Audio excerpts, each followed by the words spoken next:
Students, आप देख रहे हैं सुरभि हिंदी क्लासेस, जिसमें मैं आपको आज बताऊंगी कैमरे में बंद अपाहिज पाठ के पहले और दूसरे प्रश्न के उत्तर मैं बता चुकी थी आपको।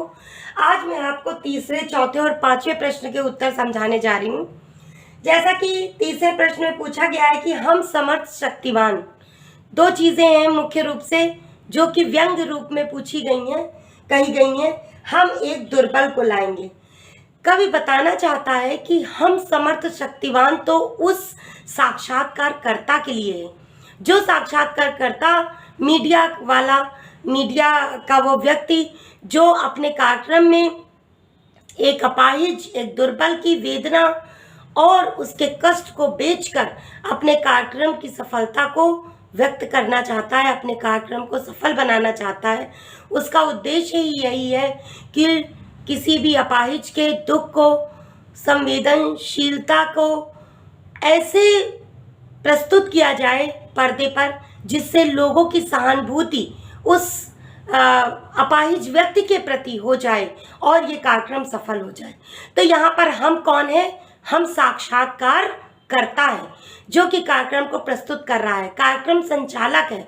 और कार्यक्रम संचालक अपने आप को समर्थ और शक्तिवान इसलिए समझ रहा है क्योंकि वो जैसा चाहेगा कार्यक्रम में व्यक्ति वैसा ही करेगा, वैसे ही भावों को अभिव्यक्त करेगा और वो अपाहिज व्यक्ति उसके चाहने से रोने लगेगा और उसके कार्यक्रम का, जो कि सामाजिक उद्देश्य से युक्त कार्यक्रम है, वो सफल हो जाएगा। इस प्रकार से हम समर्थ शक्तिवान वो अपने लिए कह रहा है और हम एक दुर्बल को लाएंगे। एक व्यंग, कवि ने इस पर व्यंग किया है कि वो जिसे दुर्बल और असहाय समझ रहा है, ये नहीं जानते कि ऐसे दुर्बल और असहाय लोग इच्छा शक्ति के इतने दृढ़ और प्रबल होते हैं कि वो अपनी सहन शक्ति के बल पर किसी भी कार्य को अंजाम दे पाते हैं। जो वो सोच लेते हैं वो कर लेते हैं, या फिर वो इतने अपाहिज होने के बावजूद, शारीरिक रूप से विकलांग होने के बावजूद वो अपने मन के, इच्छा शक्ति के और विश्वास के इतने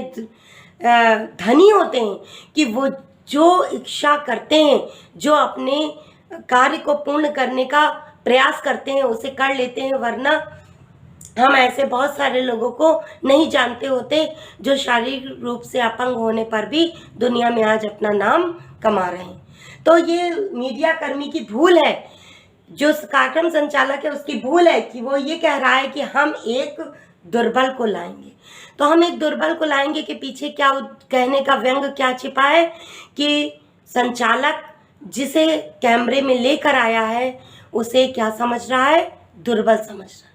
इसके बाद हम दूसरा प्रश्न देखते हैं, अगला प्रश्न, चौथा प्रश्न देखते हैं।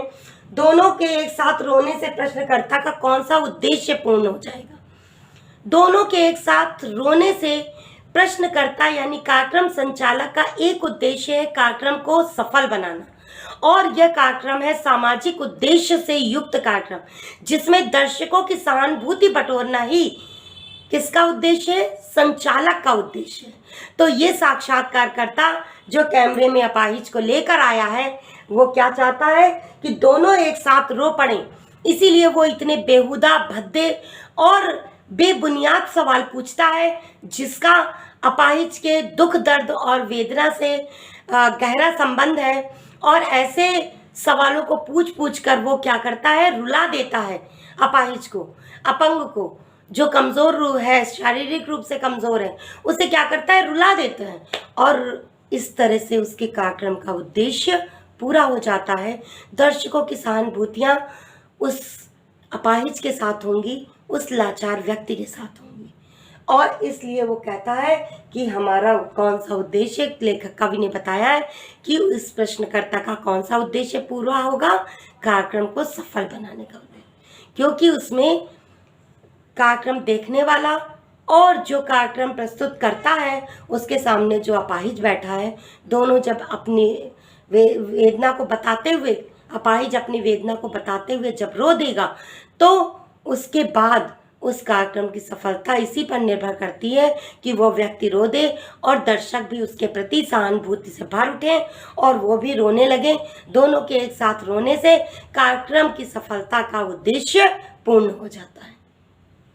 यहाँ पर पर्दे पर वक्त की कीमत है, लेकिन जैसे ही समय पूरा होता है और कैमरामैन कार्यक्रम संचालक को ये बताने का प्रयास करता है कि पर्दे पर वक्त की कीमत है, और जब व्यक्ति को बार बार अपने दुख को बताने का कहा जाता है तो वो कहता है कि आप यह अवसर खो देंगे। कार्यक्रम प्रस्तुतकर्ता कहता है कि आप यह अवसर खो देंगे, अपाहिज से कहता है, क्योंकि अपाहिज को वो क्या करना चाहता है, पॉपुलर करना चाहता है, प्रसिद्ध करना चाहता है, उसके दुखों को दर्शक तक पहुंचाना चाहता है और दर्शकों की सहानुभूतियां बटोरना चाहता है।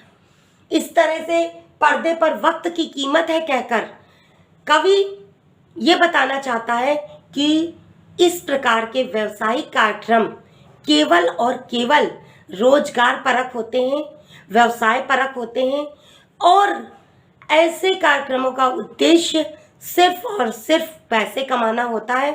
इनका किसी अपाहिज व्यक्ति से कोई लेना देना नहीं है। इस प्रकार की झूठी सहानुभूति दिखा करके, झूठी सहानुभूति दर्शकों के सामने प्रस्तुत करके, दर्शकों की सहानुभूति बटोर कर उस व्यक्ति के प्रति जो ये संवेदनाएं व्यक्त कराना चाहते हैं वो केवल एकमात्र दिखावा है, क्योंकि दर्शकों का भी उद्देश्य सिर्फ और सिर्फ मनोरंजन करना है। उनका भी उस व्यक्ति की पीड़ा से कोई भी लेना देना नहीं है। तो पर्दे पर वक्त की कीमत है कहने से ही पता चल जाता है कि कार्यक्रम कितना व्यावसायिक है। इसमें लोगों की भावनाओं की कोई कीमत नहीं है, जो कि कहा नहीं जा रहा है। पर्दे पर वक्त की कीमत है कह करके ये स्पष्ट कर दिया जाता है कि यहाँ पर लोगों की भावनाओं की, संवेदनाओं की, उनकी वेदना की कोई कीमत नहीं है, उनके दुख की कोई कीमत नहीं है, बल्कि कीमत है तो सिर्फ समय की, व्यावसायिकता की और धन के महत्व की। बस आज के लिए इतना ही, मिलते हैं नेक्स्ट वीडियो में। तब तक के लिए पढ़ते रहिए, खुश रहिए, शुभ संध्या।